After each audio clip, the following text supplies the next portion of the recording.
하나님 말씀 제가 읽겠습니다. 요한복음 18장 28절에서 마지막 40절까지 제가 읽겠습니다. 그들이 예수를 가야바에게서 관정으로 끌고 가니 새벽이라. 그들은 더럽힘을 받지 아니하고 열절 잔치를 먹고자 하여 관정에 들어가지 아니하더라.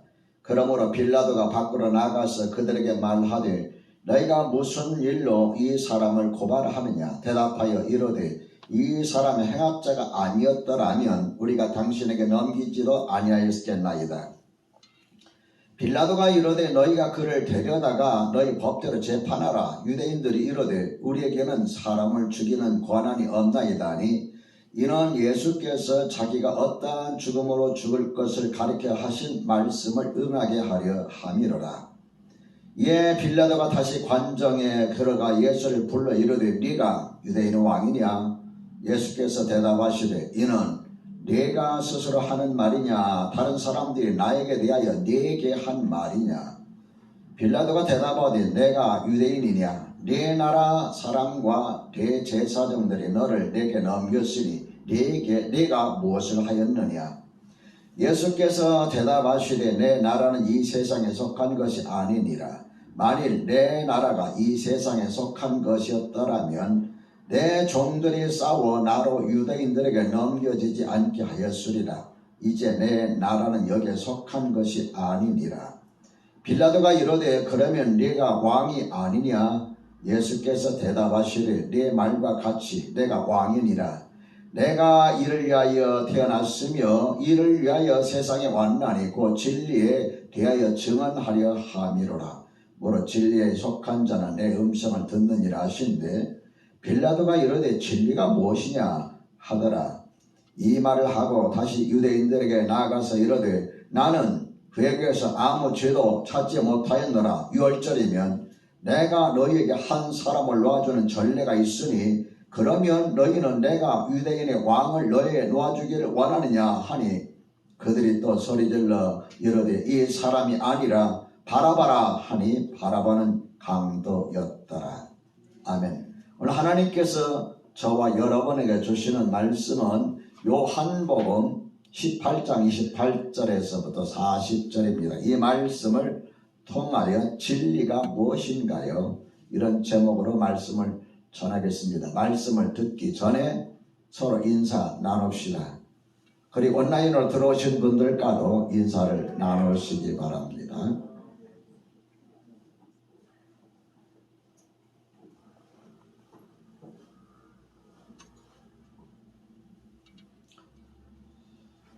지난해 성탄절에서 시작한 요한복음 설교가 이제 올해까지 계속 연결되어 가고 있습니다. 매 주일마다 요한복음을 연속적으로 제가 설교하고 있는데요. 이렇게 주일 오전에 성경 한 권을 택하여 1년 내내 설교하는 것이 사실 쉽지만은 않습니다. 목회 초창기에는 이렇게 주일 오전 따로, 주일 오후 따로, 수요일 따로, 새벽 기도일 따로 각 성경을 택하여서 읽어나가면서 설교하였습니다. 목회자가 설교를 준비할 때 그때마다 성경 66권에서 적절한 성경 본문을 기도하면서 택하고 설교하기 위해서 준비하는 것은 그때마다 현실감이 있어서 좋긴 합니다. 이런 때 우리는 어떻게 해야 하나, 어떻게 살아야 하나, 이런 것에 대한 답변을 줄 수 있기 때문입니다. 여기에 대한 대안, 참 그때그때만 말씀을 통해서 드리는 것이 좋은 반면에 때로는 이렇게 여기저기 성경 내용을 택해서 설교할 때 오해 아닌 오해도 살 때가 있습니다. 그 오해가 뭐냐 하면은 오늘은 목사님이 나를 두고서 설교하려고 이 본문을 택하셨다. 이런 오해 아닌 오해가 종종 있어 왔습니다. 그래서 목회자는 이렇게 요한복음 1장에서부터 쭉 택하여서 성경을 가지고서 말씀을 전하는 것이 그런 부분에서는 좋습니다. 이렇게 일정한 부분을 택해서 계속해서 설교하면 그 성경에 대한 지식이 쌓여져 가고 그 다음에 여러분이 성경을 읽을 때 이 내용은 목사님 이렇게 말씀하셨지 이런 것들을 여러분이 깨달을 수가 있어요. 그런데 본문을 택하고 예화를 들고 재밌게 하면은 그 내용을 그 성경을 읽을 때 그 본문 내용과 관련된 것들이 생각이 나질 않습니다. 단점이 있죠. 아무튼 이 설교라는 것은 목회자가 목회를 마치는 순간까지 새벽에 해야 되고 수요일 해야 되고 그 다음 주일날 해야 되고 또 신방 가면 신방에서 해야 되고 이 설교에 대한 부담감이 굉장히 많습니다. 그래서 어느 교회는 목사님이 새벽은 자유롭게 기도하도록 하고 주일 오전만 설교하십니다. 그래 물었어요. 왜 그렇게 설교하십니까? 갈급해야 설교를 잘 듣는다. 저처럼 계속해서 공급하면은 갈급함, 말씀을 듣고자 하는 갈급함이 적다. 그렇기 때문에 나는 주일 오전 딱 한 번만 설교하고 새벽에는 자유롭게 나와서 기도하고 돌아가게 한다. 그 말도 참 일리가 있는 것 같아요. 이만큼 설교에 대한 부담이 굉장히 큽니다. 그런데 또 이 말씀 때문에 목회자가 또 힘을 얻습니다. 하나님의 말씀을 준비할 때 여러분에게도 은혜가 되겠지만 목회자에게도 큰 은혜가 됩니다. 힘을 얻습니다. 오늘 여러분에게 준비한 말씀 요한복음 18장 28절에서 40절까지 내용 진리가 무엇인가요? 라는 제목으로 여러분에게 말씀을 드리는데요. 첫 번째 메시지는 사람들은 진리가 무엇인지 알기를 원한다는 것입니다. 오늘 본문은 예수님께서 대제사장의 집에서 신문을 당하신 뒤 당시에 총독이었던 빌라도에게 재판을 받는 그런 과정을 기록하고 있습니다. 아직 새벽인데도 정식으로 출근해가지고 재판을 여는 것도 아닌 새벽인데도 불구하고 그들은 예수님을 죽이는데 혈안이 됐어요. 그래서 어떻게 하면 예수님을 죽일까? 그 새벽에 예수님을 신문하고 이제 마지막 죽이기 위해서 사형 언도를 받으려고 예수님을 끌고 총독이 머물고 있는 관사로 끌고 갑니다. 그리고는 예수님에게 이 총독 빌라도가 사형 언도를 내려 죽이려고 합니다. 이런 과정에서 총독이 예수님께 이런 질문을 하죠. 진리가 무엇이냐? 38절에 나오죠. 진리가 무엇이냐? 여러분, 진리가 무엇일까요? 사전을 보니까 진리 설명을 이렇게 해놨습니다. 참된 이치, 참된 도리, 변하지 않는 이치. 이 참 말이 애매해요. 참된 도리, 그럼 참된 도리가 뭘까? 참된 이치가 뭘까? 변하지 않는 원리가 뭘까? 참 애매하지 않습니까? 역사상의 수많은 사람들이 본디고 빌라도처럼 진리가 무엇일까? 그것을 깨닫기 위해서 참 여러 가지 애를 썼습니다. 그 중에서도 사람이 죽지 않고 영원히 사는 방법이 무엇일까? 근데 어떤 이들은 좋은 일을 많이 해야 된다. 착한 일을 많이 해야 된다. 그래서 덕을 쌓아야 된다. 또 어떤 사람들은 깊은 산속에 들어가서 1년이고 5년이고 10년이고 20년이고 수련을 통해서 토를 닦아야 된다. 마음속에는 모든 더러움들을 다 버릴 때 그때의 참된 이치가 무엇인지 깨달을 수 있다. 그렇게 말하기도 합니다. 여러분 이렇게 해서 과연 그들이 진리를 발견했을까요? 참된 도리를 깨달았을까요? 영원히 죽지 않고 사는 길을 그들이 찾아냈을까요? 제가 예전에 여러 번의 그런 말씀을 드린 적이 있죠. 제가 신학을 공부하던 해에 제 친구가 아주 절친이죠. 친구가 보고 싶어서 제가 친구 다니는 학교에 찾아갔습니다. 원광대학교. 근데 이 친구가 무슨 학과에 있느냐면 원불교학과예요. 그 원불교학과 기숙사에서 하룻밤을 먹으면서 한 몇 시간 동안 이야기한 것 같아요. 그 사람들도 성경을 읽습니다.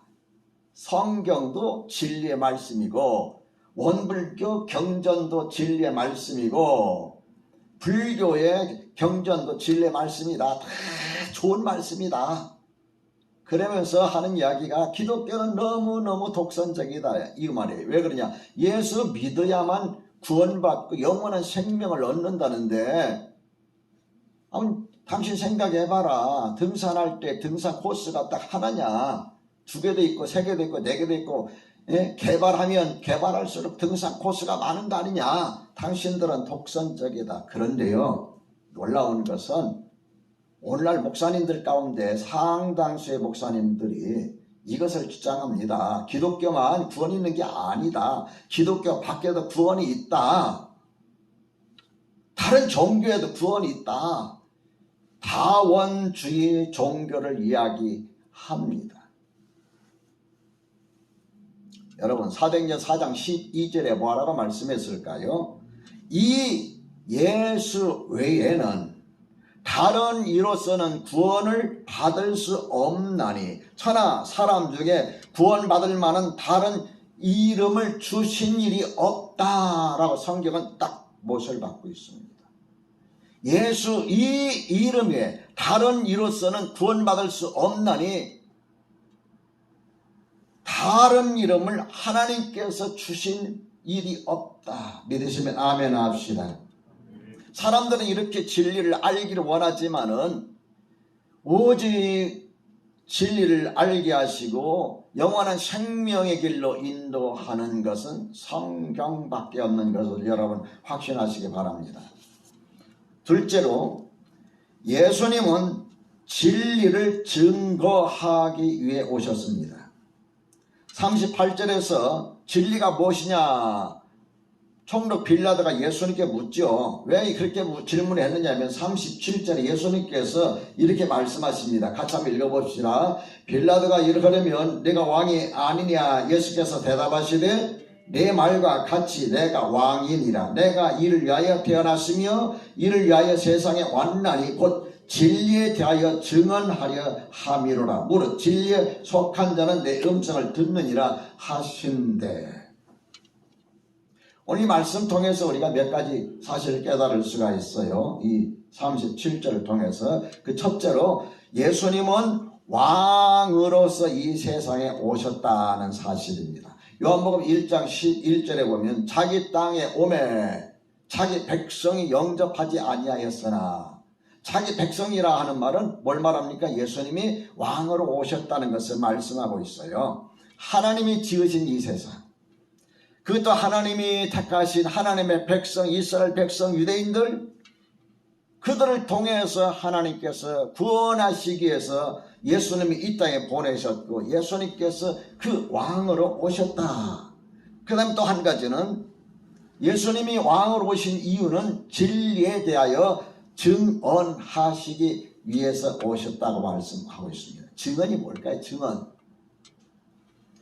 증언이라는 이 말은요, 사실을 증거하는 사람입니다. 여러분 어떤 그 재판할 때에 증인을 택하잖아요. 증인은 어떤 사람입니까? 그것을 보거나 들은 사람을 일컬어서 증인이라고 해요. 지금 뭐 판교 무슨 사건, 이 무슨 사건, 뭐 저런 사건도 지금 많이 있잖아요. 가장 중요한 게 뭐예요? 본인은 모른다고 할지라도 증인이 있어요. 증인은 어떤 사람이에요? 그것을 본 사람, 거기에 참여한 사람, 그걸 들은 사람. 이것이 진짜이든 가짜이든 간에 그것은 재판장이 가려야 할 것이지만은, 여러분 증인이라는 것은 그것을 보고 그것을 듣고 거기에 참여했거나 한 사람을 증인이라고 합니다. 이 증인이 입으로 나오는 말, 그것을 증언이라고 말합니다. 그러면 예수님께서 무엇에 대한 사실을 증언하시기 위해서 이 땅에 오신 걸까요? 그것은 바로 따라서 합시다. 하나님의 사랑. 하나님의 사랑입니다. 믿으시면 아멘 합시다. 요한복음 3장 16절 여러분 다 알고 계시죠? 외우고 계시죠? 한번 읽어볼까요? 시작. 하나님이 이 세상을 이처럼 사랑하사 독생자를 주셨으니 이는 그를 믿는 자마다 멸망하지 않고 영생을 얻게 하려 하심이라. 자, 하나님께서 여러분과 저를 사랑하셨는데 그 사랑의 대가로 뭘 주시기 위해서 오셨다고요? 영원한 생명, 영생입니다. 믿으시면 아멘 합시다. 하나님이 여러분과 나를 사랑하는데 우리에게 영원한 생명을 주시기에 오셨어요. 여러분, 우리 사람이라는 것은요, 사랑의 한계가 있어요. 내 사랑하는 아내, 내 사랑하는 남편, 여러분, 내 사랑하는 자녀, 내 사랑하는 부모님, 이제 생명이 위독해요. 내가 할 수 있는 게 아무것도 없어요. 내 생명이라도 드렸으면 좋겠어. 뭐 간 이식을 한다든가 뭐 이식을 해서 콩팥을 이식해서 살릴 수 있다면 살리겠어요. 그러나 한계가 있어요.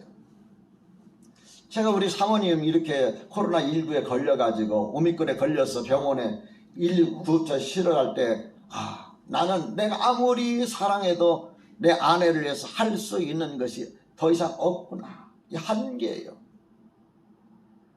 여러분과 내가 아무리 착한 사람이 저 사람에게 영원한 생명을 주고 싶지만은 여러분과 내가 영원한 생명을 줄 수 있는 능력이 없어요. 더 이상 없어요. 누가 그 일을 하실 수 있느냐? 하나님. 믿으시면 아멘 합시다. 하나님이 세상을 이처럼 사랑하사, 여러분과 저를 말하는 겁니다. 여러분과 저를 이처럼 이렇게까지 사랑하사 독생자를 주셨으니, 독생자 예수를 주셨으니 이는 그를 믿는 자마다 멸망하지 않고 죽지 않고 영원히 죽지 않고 영원한 생명을 얻게 하려 하시니라. 하나님은 우리를 사랑하셔서 우리가 멸망하지 않고 영원한 생명을 얻기 원하신다. 이것이 예수님께서 여러분과 저에게 증언하고 싶으신 가장 중요한 메시지라는 것을 기억하시기 바랍니다. 여러분, 교회 다녀도 교회 다니 진리가 뭔지를 모르는 사람이 너무나 많아요. 본디오 빌라드가 진리가 뭐냐 모르는 사람이 너무나 많아요. 그 진리가 무엇입니까? 하나님이 예수님을 통해서 저와 여러분에게 영원한 생명을 주시는 것. 믿으시면 아멘 합시다. 셋째로 참 진리는 예수님을 통해 구원 얻는 것입니다. 이 사실을 알지 못하는 유대인들, 하나님의 백성으로 선택받은 유대인들이지만 그걸 깨닫지 못하기 때문에 영적인 지도자인 대제사장, 성경에 능숙하다고는 여러분 성경학자들, 서기관, 신앙생활 제일 열심히 잘한다고 하는 바리새인, 이들조차도 이 진리를 알지 못하기 때문에 하나님의 아들로서 이 땅에 오신 예수님을 어떻게 하고 있습니까? 예수님을 못 박아 죽이고 바라바는 놓아주십시오 라고 요청하고 있습니다. 빌라도의 관사에 예수님을 끌고 가서는 빌라도에게 우리는 사형을 시킬 만한 법적인 권리가 없으니 당신이 이 사람에게 사형 언도를 내려서 죽게 하십시오. 그 사람 죄가 무엇이냐, 뭐 어쩌고 저쩌고 합니다. 그래서 빌라도가 그를 신문합니다. 당신이 무슨 죄를 졌느냐? 나 죄 진 게 없습니다. 난 사람들 앞에서 다 밝히 이야기하고 숨긴 것이 없습니다. 그러면서 37절에 있는 말씀을 하시는 거예요. 38절에 보면은 빌라도가 그 다음 뭐라고 했습니까? 이 말을 하고 다시 유대인들에게 나가서 이르되 나는 그에게서 아무 죄도 찾지 못했다. 아무 죄도 찾지 못했다. 자, 우리 성경 말씀 한 절 읽어봅시다.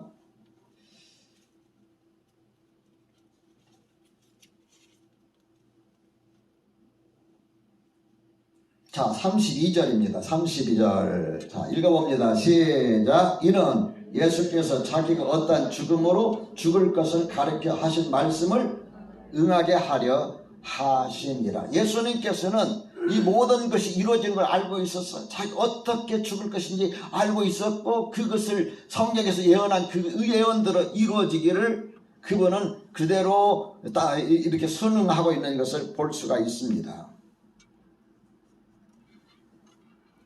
여러분, 성경은 왜 진리일까요? 성경이 왜 진리일까요? 왜? 가장 단순한 질문이에요. 그 답변도 간단하죠. 하나님의 말씀이기 때문에. 믿으십니까? 성경은 하나님의 말씀이기 때문에. 하나님은 거짓이 없어요. 거짓이 없으신 하나님께서 하신 말씀을 기록해 놓은 책이 성경이기 때문입니다.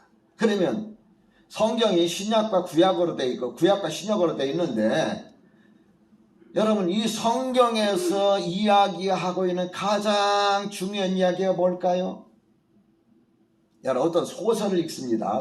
장편 소설 읽든지 단편 소설 읽든지 소설을 재밌게 읽습니다. 아니면 우리 어린이 만화를 봅니다. 만화 정말 너무너무 재밌어요. 자, 여러분, 만화를 봤는데, 야, 그 만화 내용이 뭐야? 글쎄 재밌었는데 모르겠어. 만화 제대로 본 거예요? 소설 읽으면 신나게 봤어요. 저는 초등학교 한 2학년 때부터 만화책을 본 것 같아요. 6학년까지. 저 형님이 살살 꼬드겨가지고 만화책방에 데리고 가고 막, 그래서 만화를 굉장히 많이 봤어요. 어린이 잡지도 읽어보고 뭐 많이 봤어요. 가장 기억에 남는 게 뭐냐면은 주인공이에요. 제가 어렸을 때 봤던 그 만화 가운데 땅꼬마 혹시 기억나요? 땅꼬마, 아톰보이 뭐 이런 거. 그 뒤에는 태권보이 이 노분 나오잖아요. 이런 것들 이거 재미가 있어요. 재미가 있어. 야, 나도 저렇게 주인공처럼 돼야 되겠다. 이제 소설을 읽었어요. 주인공이 누구냐고 묻는다면 모르겠다 그러면 이게 안 읽은 거예요. 못 읽은 거예요. 제대로. 성경을 창세기부터 요한계시록까지 읽었는데 그 성경이 뭘 이야기하고 있어? 글쎄 잘 모르겠어. 이 잘못 읽은 거예요. 창세기부터 요한계시록까지 성경을 읽는데 성경에서 말하고 있는 주인공, 주연은 딱 한 사람입니다. 예수님입니다. 자, 구약성경은 어떤 예수님을 이야기하고 있느냐면 메시아로서 오실 예수님. 마태, 마가, 누가, 요한복음은 이 땅에 오셔서 여러분과 나를 죽으시는 예수님.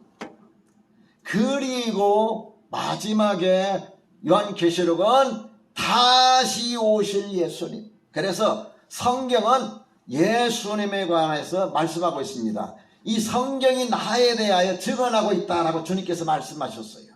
이 성경을 읽으면서도 예수님을 모른다면은, 예수님을 발견하지 못했다면은 그 참 못 읽은 겁니다. 성경이 진리인 까닭은 하나님께서 하신 말씀이기 때문이요. 하나님의 말씀을 기록해놓은 신약과 구약 성경을 우리 읽어볼 때 그 성경에서 말하고 있는 주인공은 누구냐면 예수님이에요. 그 예수님에 대해서 무엇을 말하고 있느냐 하면 구약 성경은 오실 메시아로서 우리를 구세주로서 오실 예수님, 신약 성경에서는 이 땅에 오셔서 하신 예수님의 일들, 그리고 마지막에 승천하시고 나서 다시 오실 예수님에 대해서 말씀하고 있어요. 그 예수님께서 여러분과 저에게 증언하시는 내용이 뭐예요? 예수 믿는 자에게 영원한 생명을 주신다. 하나님의 아들로 온 나를 믿는 자에게는 영원한 생명을 주신다는 사실입니다. 예수를 믿음으로 인해서 구원을 얻는 것, 예수를 믿음으로 영원한 생명을 얻는 것, 이것이 성경이 말하고 있는 진리입니다. 이 사실을 믿으시면 아멘 합시다. 요한복음 14장 6절에 보면 이런 말씀하고 있죠. 내가 곧 뭐라 그랬습니까? 내가 곧 길이요, 그 다음에 진리요, 그 다음에 생명이네. 내가 곧 길이요, 진리요, 생명이다. 영원한 구원에 이르는, 생명에 이르는, 영원한 구원에 이르는, 하나님께 이르는 길이요, 내가 성경에서 말하고 있는 주인공, 내가 진리요, 그 다음에 내가 생명이다. 내가 너에게 영원한 생명을 주는 생명이다. 나로 말미암지 않고는 아버지께로 올 자가 없다. 아버지께로 갈 자가 없다고 주님 말씀하고 있습니다. 예수님을 믿음으로 말미암아서 구원하는 것보다 더 큰 일이 어디 있을까요? 그래서 사도 바울은 에베소서 2장 8절에서 이렇게 말합니다. 너희는 그 은혜에 의하여 믿음으로 말미암아 구원을 얻었나니, 받았나니 이것이 너희에게서 난 것이 아니요 하나님의 선물이라. 여러분과 내가 죄로부터 구원받고 여러분과 내가 영원한 생명을 얻은 것은 하나님의 선물이다. 예수 믿는 자에게 주시는 하나님의 선물이다. 에베소 2장 4절에 보면 긍휼이 풍성하신 하나님이 우리를 사랑하신 그 큰 사랑으로 인하여 이러한 일들이 이루어졌다. 하나님은 여러분과 나를 사랑하신다. 여러분과 나를 사랑하신 하나님은 예수님을 통해서 믿는 자에게 영원한 생명을 주신다. 이 사실을 믿으시면 아멘 합시다. 우리에게 구원의 진리를 알게 하시고 깨닫게 하시고 그 사실을 믿게 하신 하나님 앞에 감사하면서, 하나님 나에게 구원을 주신 것 감사합니다. 나에게 영원한 생명 주신 것 감사합니다. 이 감사함으로 한 주간을 살아가시기를 주님의 이름으로 축원합니다. 기도하겠습니다. 하나님 아버지, 오늘 주님께서 말씀하신 그 말씀을 다시 한번 마음속에 되새깁니다. 본디오 빌라도가 진리가 무엇이냐, 높은 지에 있었지만 진리가 무엇인지 저도 몰랐습니다. 대제사장도 서기관도 바리새인도 진리가 무엇인지 성경을 읽으면서도 깨닫지 못했습니다. 성경에서 말씀하시는 예수님, 그 예수님께서 우리에게 영원한 생명을 주신다는 이 사실을 다시 한번 깨달으면서 감사드립니다. 오늘도 이 믿음 가운데서, 은혜 가운데서 살아가는 한 주간이 되도록 은혜 위에 은혜를 더하여 주옵소서. 우리 주님 예수 그리스도 이름으로 기도드립니다. 아멘.